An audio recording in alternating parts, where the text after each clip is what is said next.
рӯзи 8 апрел бо иштироки намояндагони муассисаҳои таҳсилоти олӣ, ташкилотҳои байналмилалӣ ва сохторҳои давлатии ҷумҳурии Тоҷикистон ва Федератсияи Россия мизи мудаввар доир гардид, ки дар он намояндагони муассисаҳои таълимӣ, коршиносони соҳаи маориф ва иштирокчиён оид ба масъалаҳои таҳсилоти байналмилалӣ, мубодилаи таҷриба ва рушди ҳамкориҳои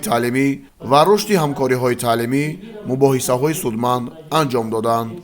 сипас муовини ректор оид ба робитаҳои байналмилалии донишгоҳи давлатии молия ва иқтисоди Тоҷикистон Парвиз Ғафуров афзуд, ки ҳамкорӣ бо маркази байналмилалии таълимӣ методии мониторинги молиявӣ имкон медиҳад, ки технологияҳои муосири таълимӣ ҷорӣ карда шуда сатҳи тахассуси ҳайати профессорону омӯзгорон баланд бардошта шавад.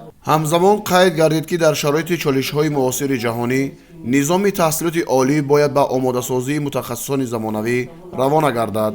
Чунин мутахассисон бояд на танҳо дорои дониши бунёдӣ, балки соҳиби малакаҳои амалӣ, салоҳиятҳои рақамӣ ва қобилияти фаъолияти самаранок дар шароити хавфҳои глобалӣ бошанд.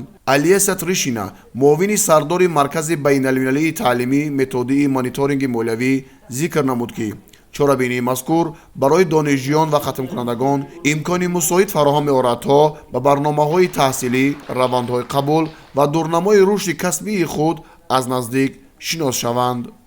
дар идомаи чорабинӣ иштирокчиён ба таври муфассал масъалаҳои татбиқи барномаҳои муштараки таҳсилӣ, ташкили курсҳои такмилии ихтисос ва роҳандозии лоиҳаҳои илмии тадқиқотии муштаракро мавриди баррасӣ қарор доданд.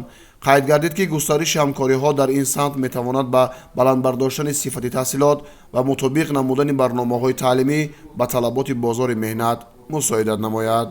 ҳамзамон таваҷҷӯҳи махсус ба рушди таҳсилоти рақамӣ, истифодаи платформаҳои инноватсионӣ ва ҷорӣ намудани усулҳои муосири таълим дода шуд. зикр гардид, ки истифодаи технологияҳои рақамӣ на танҳо имконияти дастрасӣ ба донишро васеъ мегардонад, балки ба баландбардоштани самаранокии раванди таълим низ мусоидат мекунад. дар рафти муҳокимаҳо намояндагони ҳарду ҷониб омодагии худро барои таҳкими ҳамкориҳои стратегӣ ва тавсеаи робитаҳои академӣ изҳор намуданд. аз ҷумла пешниҳод гардид, ки барномаҳои табодули донишҷӯён ва омӯзгорон фаъол гардонида шуда, семинару тренингҳои муштарак мунтазам баргузор карда шаванд. дар анҷоми мизи мудаввар ҷонибҳо ба мувофиқа расиданд, ки ҳамкориҳои минбаъдаро дар асоси принсипҳои эътимод, манфиатҳои мутақобила ва рушди устувор бароҳ монанд. таъкид гардид, ки чунин ташаббусҳо барои таҳкими робитаҳои дӯстона миёни муассисаҳои таълимии ҷумҳурии Тоҷикистон ва Федератсияи Россия, инчунин баландбардоштани нуфузи таҳсилоти миллӣ дар арсаи байналмилалӣ аҳамияти муҳим доранд. бо итминон метавон гуфт, ки натиҷаҳои ин чорабинӣ заминаи мусоид барои татбиқи лоиҳаҳои нави таълимӣ ва илмӣ фароҳам оварда, ба рушди устувори соҳаи маориф ва омодасозии мутахассисони баландихтисос мусоидат хоҳад кард.